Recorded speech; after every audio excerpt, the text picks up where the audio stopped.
We will discuss the first question. In the following equation, V is the velocity, G is the gravitational acceleration, S is the surface tension, rho is the density. And they say the surface tension has dimensions of force per unit length. So they have given an equation. What they ask is dimensions of A. So this is the equation.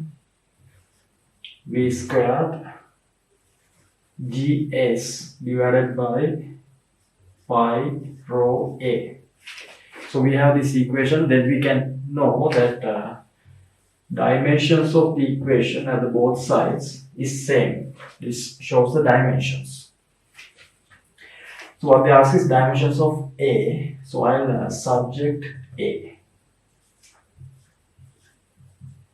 So if I subject this, this becomes GS at the denominator. Here it is rho. I'll bring V squared here.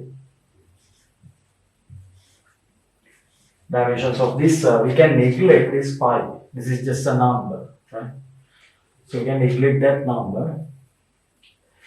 So G is an acceleration. So for the acceleration, it is dimensions are L t minus 2. Velocity by time, Lt minus 2. Then this S means the surface tension. You may not have learned that yet, surface tension. So they have given that definition of the surface tension. They say surface tension is force per unit length. So mLt minus 2 is the dimensions of force. Divide that by length. Force divided by length. So this becomes mt minus 2. L cancels off. So dimensions of surface tension is mt minus 2. Just substitute it here. Then divide, this is rho density, mass divided by volume, ml minus 3. And then velocity is squared. Lt minus 1 is squared. Okay, so this is that. Then you just have to simplify this. I'll just cancel m. Then L cube here, per cube here, L squared, L minus 1. Then this gets L squared,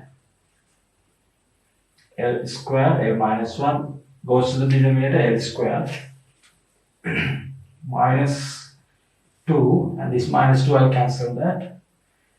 Then what's remaining is t minus 2. T minus 2 is remaining.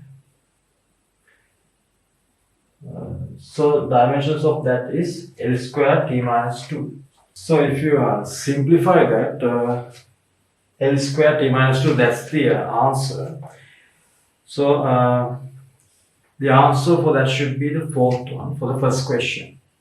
Okay, the second question. When external jaws of a Vernier caliper touch, its arrangement is shown by the image. If the reading taken by this Vernier caliper is 1.86 centimeter, considering zero error, correct measurement is. So in the question, when the external jaws of a Vernier caliper touch, meaning from that we can find the zero error first. So let's find zero error of this. So this is the arrangement of the Vernier caliper when external jaws are in contact. So this is the arrangement. As you can see, zero of the Vernier scale is not coinciding with zero of the main scale. So this is the main scale, this is the Vernier scale. So they are not coinciding, meaning that this has a zero error. If you check carefully, you can see that you are not thinking about this mark, right? You always have to think about a zero line of the Vernier scale. Don't confuse that with this H. Always think about this zero. So this zero has shifted forwards, right?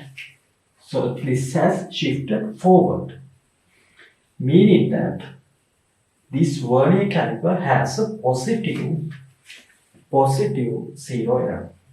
It is in front of zero of the main scale. So the zero error is positive here. Okay, so we know the zero error is positive, then meaning that the correction should be negative. So positive zero error.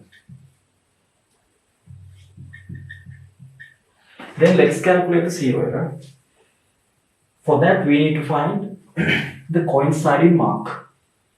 So if you check carefully, the coinciding mark is the fifth mark. Here is a 1, 2, 3, 4, 5, fifth mark of the vernier scale. So,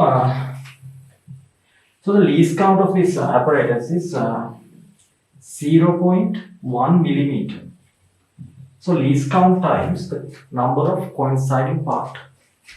So that is 5. So 5 times the least count should be the zero error. So that should be 0.5 millimeters. If you need this in like centimeters, this is 0. Just divide by 10.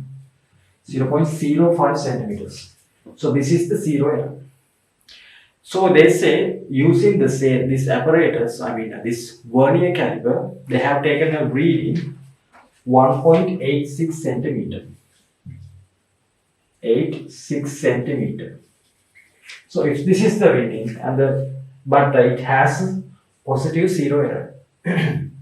In order to get the correct reading, you know that you have to subtract this positive zero error. So we will subtract that 0.05 centimeters.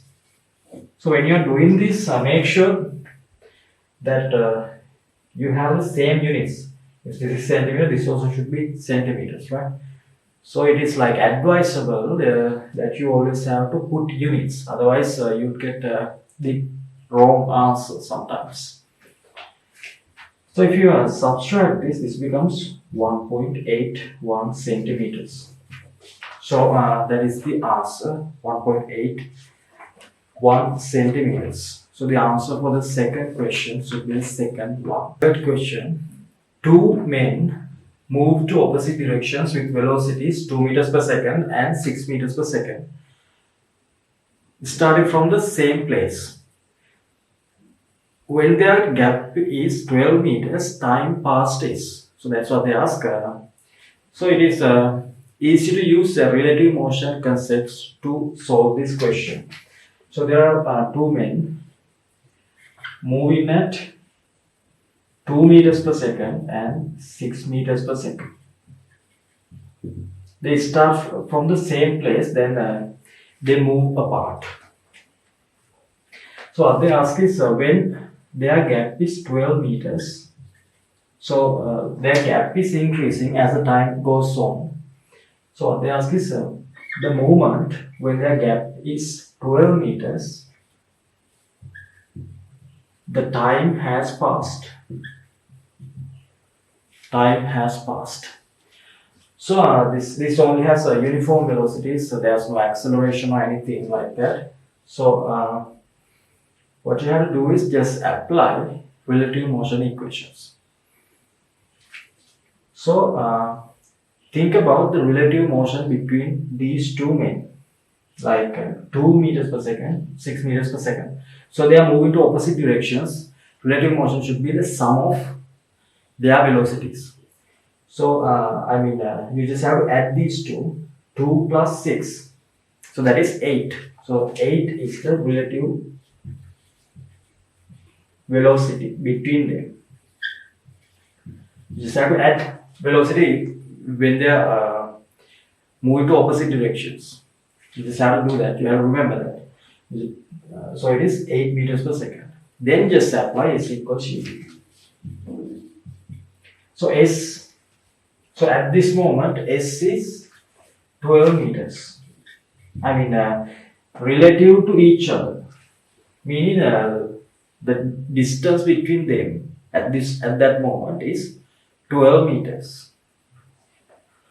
Then relative to each other, the velocity here is 8. Then let's say the time is simple t. Then the time is equal to 12 over 8. So 4, 2. So yeah, 3, 2. So it should be 3 over 2, 1.5 seconds. So this is the easiest way to simply solve this one. Yeah. So the time should be 1.5 seconds. So the answer is third one. Fourth question. An F-35, so that's a jet, right? An F-35 drops a bomb on a target when it is at a height h above the target. If the F-35 is flying horizontally at V, distance to the landing position of bomb from the target is. So what they say is, let's say there's this target. Target is here. As that F-35 is moving horizontally, it drops a bomb. The moment it drops the bomb also gains the velocity of the F-35, that is horizontal. So the bomb never lands on the target. It lands somewhere here. The projectile of the bomb would be like this. It will be a projectile like this. This is the bomb. So it won't land on the target.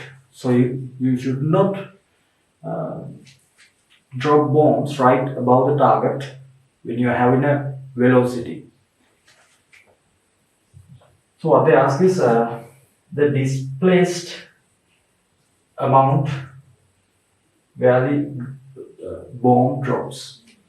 So let's say that amount is x. So you can understand that this is just a projectile question. So what you need to find is this h. So the height is given as simple h and gravitational acceleration simple g downwards. First I will apply s equal ut plus half at squared downwards. Since initial velocity horizontal, vertically downwards, initial velocity is 0. So the height it drops is h, initial velocity is 0, half acceleration g t squared. Then 2h divided by g equals t squared. T is 2h divided by g. So this is the time it gains, time it requires for the bomb to land from here to here when we consider the vertical plane. Actually it is equal to this time as well. Yeah, so we found the time. Then I'm going to apply the same equation but horizontally. So from here to here distance is x. Velocity is v. This velocity is a uniform velocity. There's no acceleration horizontally. Acceleration is only vertically downwards. Horizontally acceleration is 0. Velocity, so this velocity does not change. It is a uniform velocity. Then vt. So x equals v. T time we found that here. So that time is 2h over g root. That is the x. So the answer for that should be the third one, v 2h over g, for the fourth question. Fifth question. On a compressed scale in a lift, a man is standing on. When the lift moves upwards 2 meters per second, reading of the scale is 40 kilogram. Reading of the scale when it moves upwards as acceleration 2 meters per square second is. So initially the lift is moving upwards but at a constant velocity. You know, constant velocity and being at rest is the same thing. I mean, when you apply equations, constant velocity and being at rest are similar. So this is the lift. There's the man. So on man there's a reaction force, then the weight of the man. So if you remember always, so you have a compressed scale here, compression scale. So that's how you get the reading of the weight of the man. So if you remember this capital R is always equal to the reading. scale reading is equal to the normal reaction force. So what you have to find is the normal reaction force here. So since initially it is moving at constant velocity, acceleration is 0. So if you apply F equals ma, let's say upwards, r then minus mg is equal to 0. Acceleration is 0. So now we know normal reaction and the weight of the man is equal. They are equal because it is constant velocity. So they have given the reading here as 40 kilogram. If it is the reading is 40 kilogram, if you need to convert that into newtons, you are converting it like a force or a weight. Weight is mg. So 40 times 10. Then R is equal to 400 Newton. 40 kilogram also means 400 Newton. In Newton it is 400 Newton as a weight. Then, in the second case, the lift is moving upwards at this acceleration, 2 meters per square second. I'll apply F equals ma again. So upwards it is R minus mg equals mass is, we know the mass, that is 40 kilogram. Because if it is 40 kilogram, it gives us the real mass because it is moving at constant velocity initially. So the reading there is the correct weight, or it gives us a correct mass if we just divide by 10. So R is equal to, this is mg means 400 plus 40 times 2. Now it is accelerating, so I just multiply, acceleration should be 2, 40 times 2. So 400, 40 times 2, then this becomes 480 Newton. So this is the normal reaction force, but in kilograms, if you express it as a mass, it should be just divided by 10, right? So it should be 48 kilograms. 480 Newton is 48 kilograms. So that seems like that the mass of the man has increased. The reason for that is this system now has an acceleration. It is not an inertialist frame. That's the reason that the mass of the man seems like to be increased. So now it gives us a 48 kilogram weight. So the answer for the fifth question should be fifth one. The sixth question. Mass of the man is 30 kilogram and tension of the string is 250 Newton. If the mass of plank, which the man sitting on is 10 kilogram, acceleration of that man goes up is. So this is the system. So there's the pulley, then the man, and there's a cage that the man is sitting on. So they say the tension of the string is 250 newtons. So I can mark that here, 250 newtons. Since it is a smooth pulley, tension here also should be 250 newtons. Then they have given the mass of the man is 30 kilograms, so weight should be 300 newton. Then mass of the platform, mass of the plank is this one. It is given as 10 kilograms. So it should be 100 newton. So 100 newton, 300 newton, those are the forces applied by the earth. So what they ask is under these forces, the mass and the this plank goes up at an acceleration 2 meters per square second. Sorry, so what they ask is the acceleration. Yeah. So let's say acceleration is upwards and it is simple A. So just have to be careful when you apply this F equals ma. You have to think about the system that you are going to apply F equals ma. You can apply F equals ma to man only or the plank only. So to any specified system you can apply that F equals ma. That I think the easiest one to apply F equals ma is to, if you consider that man and the plank to be a one system. So F equals ma to man plus plank. So the internal forces cancels off. There are forces of man and the action reaction forces, those are internal forces, those cancels off. So all you have to consider is external forces acting on the man and the plank as a one system. So this is 100 Newton, 300 Newton. Those are forces downwards acting on that system. So it is downwards, so it is minus, I put 400. 100, 300, 400. Then there is these tension forces, those also acting on this system. 250 plus 250, that is upwards.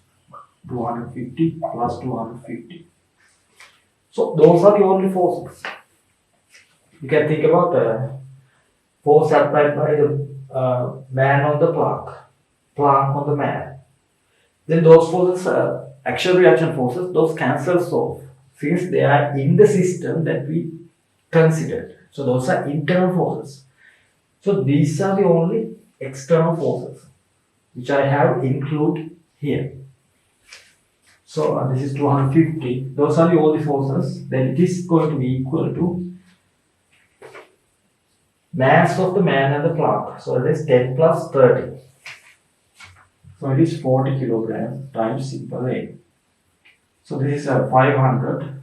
So this becomes 100 equals 40 acceleration. 0, 0 cancels off. 5, 2. So the acceleration is 5 divided by 2. That is 2.5 meters per square second. So that's the acceleration that the man goes up under these conditions. So for that to like go upwards at an acceleration, man should be like pulling on this string. So the tension 250 Newton is created. So the answer for that should be fourth one for the sixth question. The seventh question. An object with mass 5 kg is acted upon by a force F and a resistive force capital R. The variation of the forces are shown below. So what they ask is, at t equals 10 seconds, is speed of the object. So this is somewhat of a good question.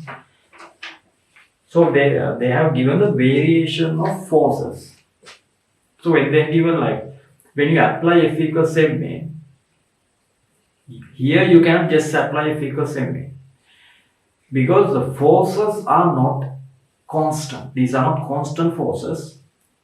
Looking at the graph, you can see the forces are varying. They are not constant forces. So you cannot apply F equals ma simply. So what you have to do is, you have to go for another method. Like, you know that when they have given a force time variations, the area of those variations is equal to change of momentum or impulse. So that theory. So first I'll just find the change of momentums. Change of momentum due to F. So that is the area of this graph. So that is 20 times 10 divided by 2.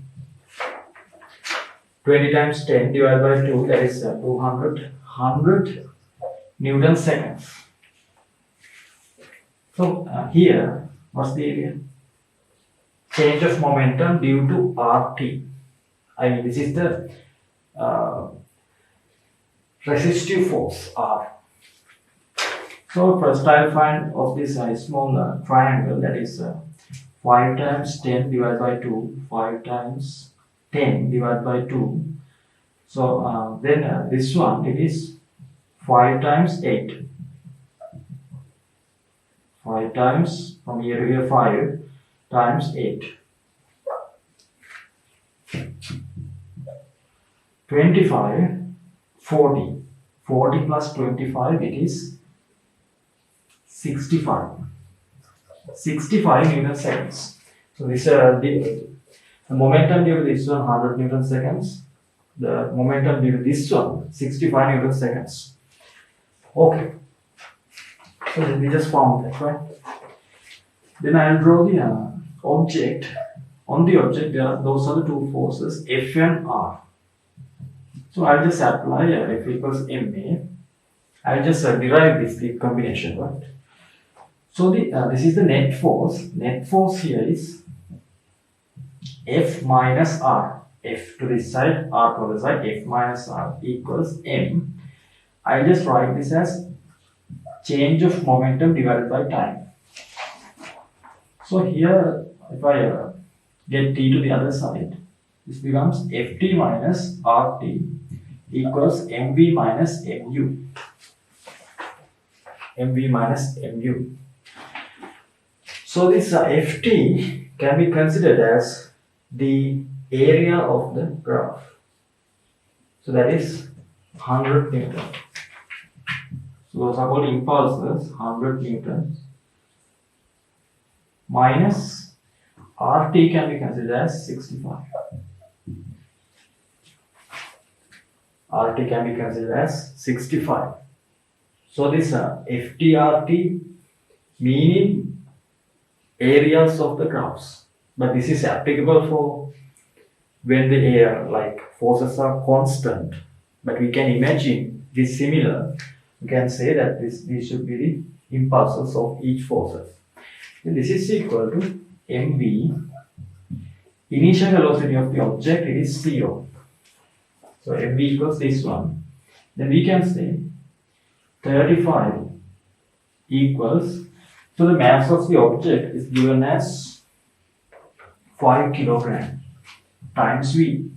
So v is equal to 7 meters per second. If you divide by 5, 7 meters per second. So the answer for the question 7 should be fifth one. 8th question.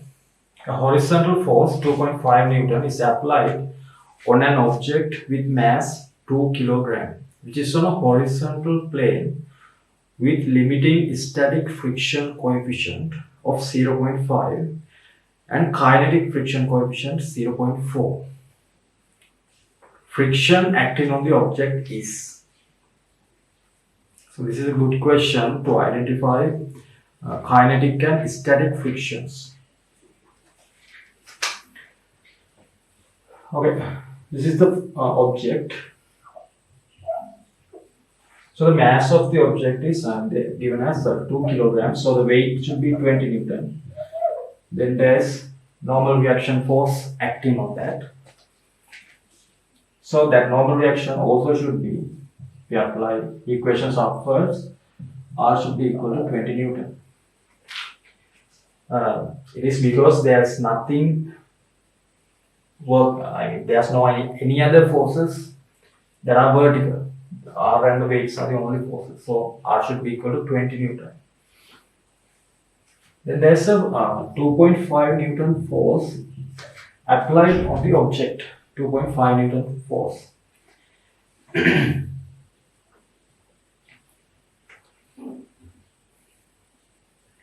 Then there is they have given limiting friction coefficient 0.5.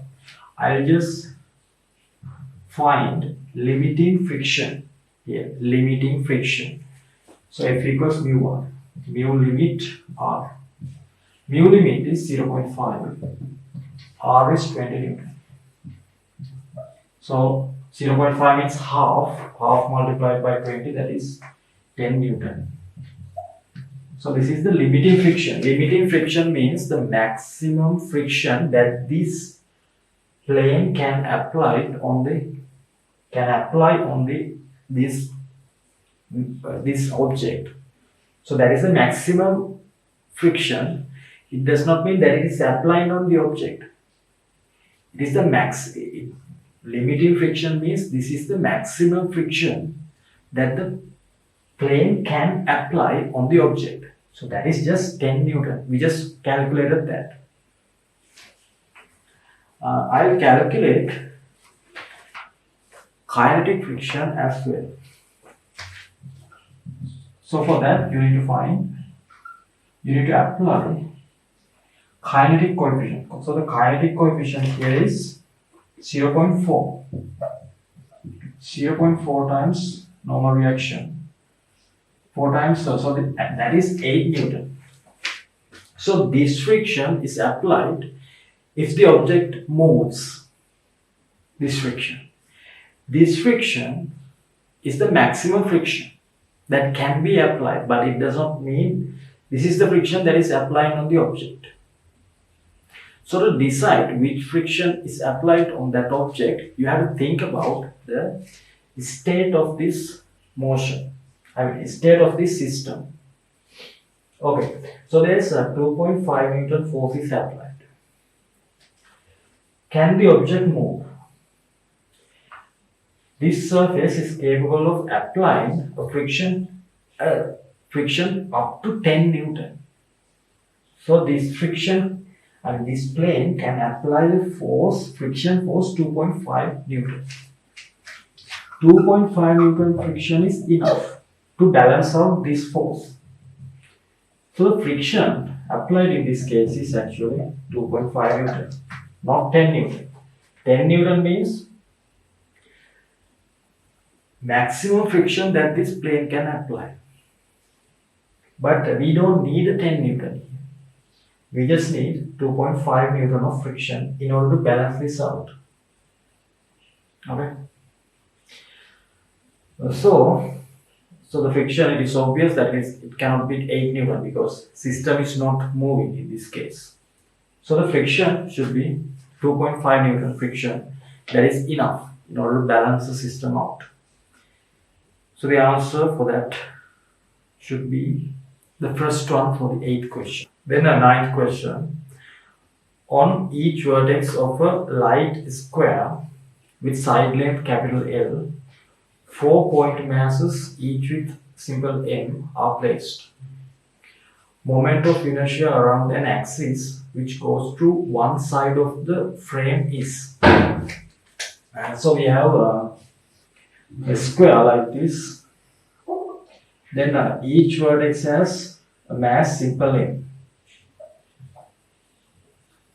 Simple M. So what they ask is, there's a axis that goes through one side of this system. So it is obvious that the system rotates around this axis. So we just have to find the moment of inertia. So the moment of inertia is equal to sigma mr squared. Mass times mass times the distance to that mass from the axis is squared. So you just have to add all those masses. That's why you need to get the sum of them. So let's calculate each mass. These two masses, they are on this axis. There is no distance to these masses. Since distance is 0, these two masses cannot form a moment of inertia around this axis. So the only masses that creates a moment of inertia are these two masses, this M and this M. Those are the only two masses. Okay, for this one, M, mass is M, distance is L, then it gets squared, plus this one, mass is M, distance is L, L squared. So this should be 2mL squared. This is the moment of inertia around this axis. So the answer for that should be third one for the 9th question. 10th question. A circular plate with mass capital M and radius capital R rotates in a horizontal plane at angular velocity omega around axis which goes to normal of the plate, should be center of the plate. If a circular plate with identical dimensions but with mass m over 4 is placed on the plate concentrically, angular velocity of the compound plate is. Okay, so here we have a plate with mass capital M and radius capital R. So the moment of inertia of this one, if you remember, for a plate, it should be 1 over 2 times mr squared. You're supposed to remember these equations for each shape. So it should be half mr squared. Then we have another plate. It has the same radius, but the mass of that is m over 4.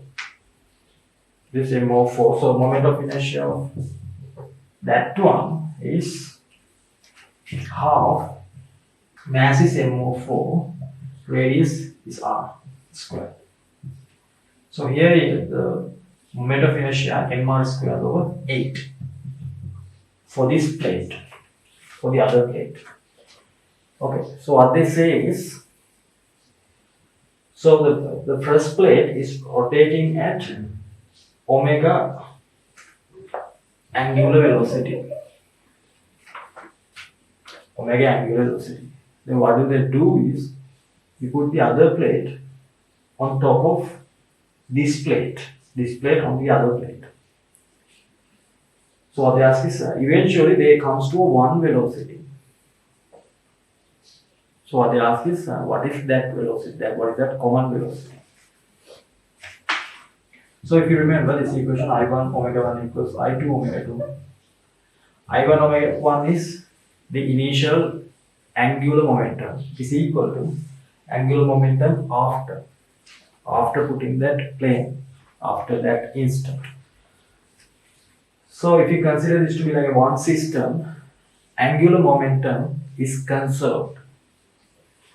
Okay, for the first case, I find angular momentum. First case, it only has this plate. So the moment of inertia, that is half mr squared, and the angular velocity is omega. And the second case, since there are two plates, you have to think about I2 should be the sum of moment of inertia of both. So that should be mr squared divided by 2 plus mr squared divided by 8. So both of these plates, let's say it gains a velocity omega 2, that's the common velocity. Then you just have to find omega 2. So mr squared side, just get rid of them. Then this is 8, this is 5, omega 2, omega over 2, 4 omega over 5. That is the omega 2, that is the common velocity that this system gains once those two plates settle. That is 4 omega over 5. Answer for that should be the second one for the 10th. 11th question. Mass of a wheel like a ring is 100 kilogram and its radius is 1 meter. If it is rotating at 420 rpm, required resistive torque to stop its rotation within 14 revolutions is. So that's what they ask. Okay, so they have given a mass of a wheel. This is a wheel. So the mass is all in the circumference. So that is 100 kilogram and the radius of that is 1 meter. So for a wheel, moment of inertia is mr square. So mass 100, radius is 1, so that is just 100 kgm square. That's the moment of inertia of the wheel. I just found that first. Then they say that this is rotating at 420 RPM, revolutions per minute. Revolutions per minute. Then, so what they ask is, in order to stop this, let's say we need a torque to the opposite side. So what they ask is, to stop this within, after having a revolution, 14 revolutions, this has to stop. So in order for that to happen, what they ask is the torque required. So this torque should be able to stop the ring after 14 revolutions. 14 revolutions. There are many ways you can find this, but I think the easiest way is to go with energy equations. Energy equations. Okay, let's see how to do that. So this has a kinetic energy. Actually, it is a rotational kinetic energy. That is half I omega squared. So if all this kinetic energy is consumed by the work done by this torque, then the wheel would stop. So in terms of energy, this kinetic energy, rotational kinetic energy, should be equal to work done by torque. Work done by torque is tau times theta. Tau times theta. That is the work done by the torque. Okay. So like all the answers are in Newton meters. So in order to apply this, all the revolutions has been converted into radians, right? Otherwise, you cannot apply SI units. You can. So I first just turn this into radians per second. So 420 revolution means 2 pi in radians. 1 revolution means 2 pi per minute. So I have to divide it by 60 seconds. So there are 7 sixes. So this is 14 pi rad per second. This is the angular velocity in terms of radians per second. Then we had 14 revolutions, right? 14 revolutions. In radians, 14 times 1 revolution is a 2 pi. So it should be 28 pi radians. That's it. Then just substitute all these in this equation. So tau is what we need to find. Theta is 28 pi. Half I we found as 100. Omega square is 14 pi square. Then just simplify this.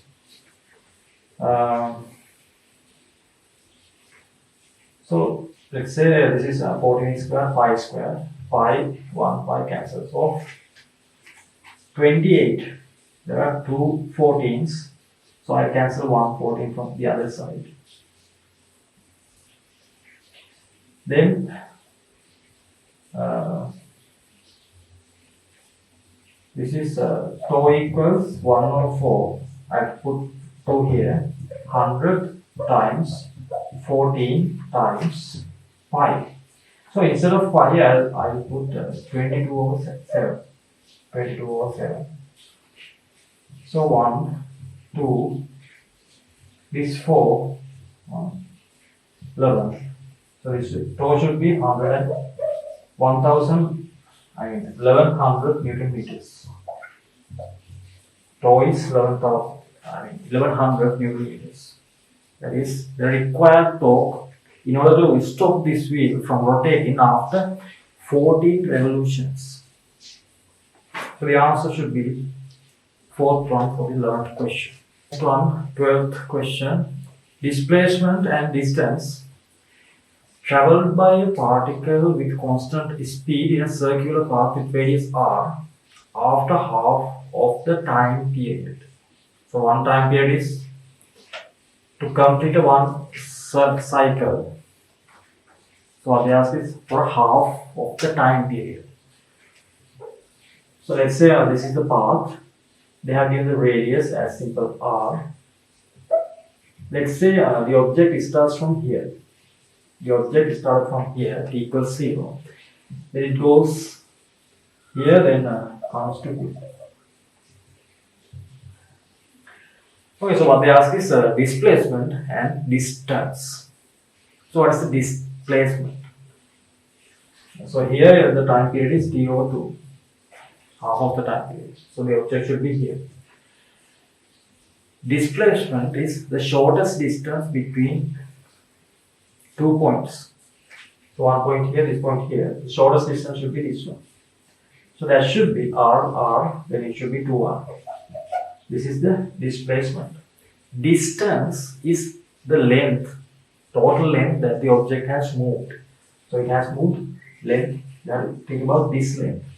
So the whole length for a circle, circumference is 2 by r.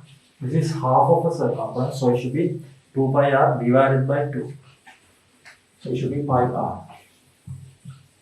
So pi r is the distance, 2r is the displacement. That's the equation. The answer should be second one for the 12th question. 13th question. Particles A and B move in circular paths with radii RA and RB, and their time periods are equal. Ratio between centripetal acceleration of A and B is. Okay. So the equation for centripetal acceleration is, there are few equations. I will choose this equation, r omega square. R omega square. In the question they say time periods are equal. So what does it mean? Omega is 2 pi divided by capital T. 2 pi divided by capital T. In both cases we have the same time period. Isn't that like in both cases omega also will be the same. Time period is same, 2 pi is same, it's just a number. If time period is the same, meaning in both cases omega also should be the same. Keep that in mind. When we compare the two cases, omega is a constant. That's why I chose this equation. So this is a constant for when we compare two cases. So let's say for A equals RA omega squared. For the B case, AB equals RB omega squared. Let's just divide. AA divided by AB equals RB divided by RB. Omega squared cancels off. So the answer for that should be the first one for the 13th question. So that is how you do MCQs, right? 14th question. When same masses of each liquid with densities 800 and 1000 kg minus 3 are mixed, density of the mixture is. So we are taking a same mass from each liquid. One liquid has 800 kg minus 3, other one 1000 and minus 3. Then we mix them in order to make a one liquid.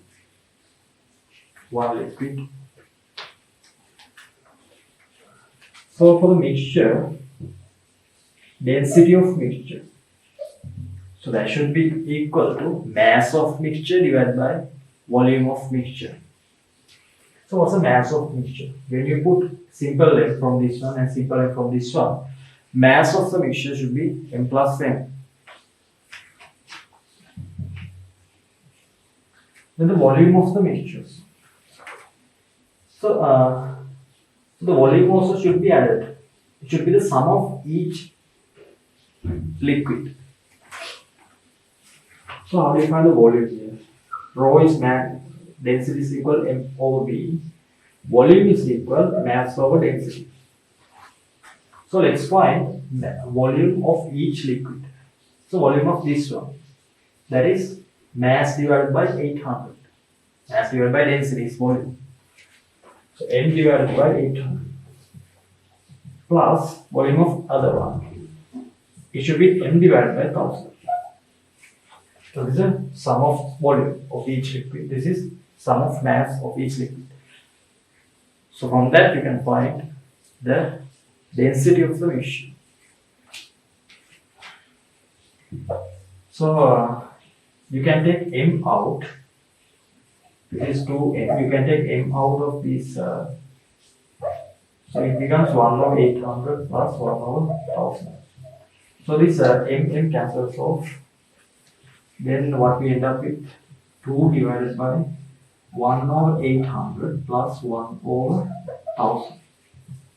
The easiest way to do this simplification is just multiply this both numerator and denominator by 800 times 1000. You can do this in your head. You don't have to even write this.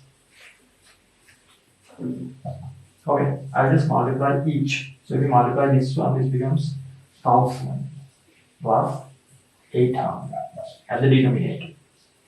If you multiply this each term by this, then above it is 2 times 800, 1000. 2 times 800, 1000. Divided by this is 1800. 1000 times plus 800, it is 1800. I'll just cancel these two zeros. Then we have 16 divided by 18. 16 divided by 18 is 8 over 9 times 10 to the power 3. So that is 8000 divided by 9. That's the density of the mixture. 8000. So 80 has, I think 80 has 8 nines, that is 72. Then 8 is remaining. Another 8, another 8, another 8. kg m minus 3. So this should be the answer. The corpus one should be, if we round it off, this becomes 889. 889 kg m minus 3. So this is the density of the mixture. Third answer for the 14th question. Okay, 15th question. 1/5 of volume of a hydrometer is above the oil level when it flows. Density of oil is 0.9. If hydrometer flows in a liquid, so 1/10 of its volume is above liquid level. Density of the liquid is. So the hydrometer is used to measure the density of a liquid. So in this case, so this is hydrometer. Something like this. So like 1/5 of volume of hydrometer. Let's say volume of the hydrometer as V and the mass is simple M. Like 1/5 of, that is V over 4, is above the liquid level. 1/5 is above the liquid level. So 4/5 is immersed. So this is the oil. For the oil, the density is given as 0.9. Then at the other case, 1/10 of volume is above. So the hydrometer has further immersed. So the further immersed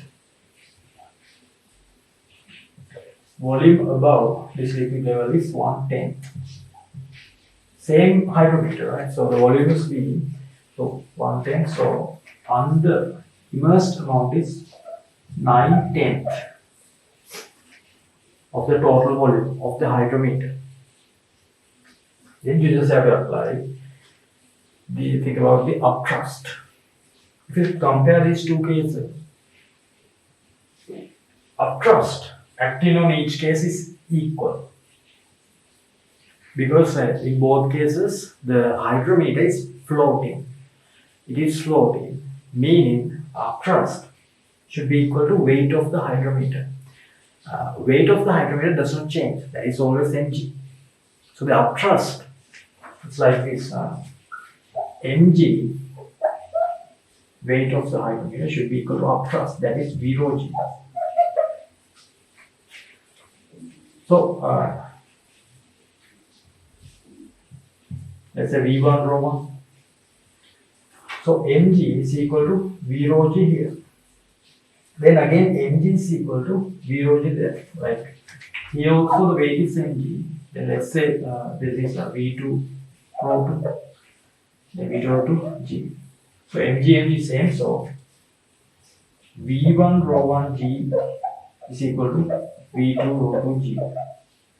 Can apply this for hydrometers. So the upthrust also equal. Then Gg cancels off. So here the volume immersed, V1 means the immersed volume. Immersed volume. So immersed volume is 4/5 of the volume. The density they have given as 0.9. Here the immersed volume is 9/10. Density, let's say that is rho 2. Then you just have to simplify this. 9 cancels off. 0.1. 1, 2, this is 8. 8 times 0.1. That is rho 2. So rho 2 is 0.8. So as you can see, the densities are given in a relative densities. So the density here is the calculated one is 0.8. So the answer should be the third one for 15th question.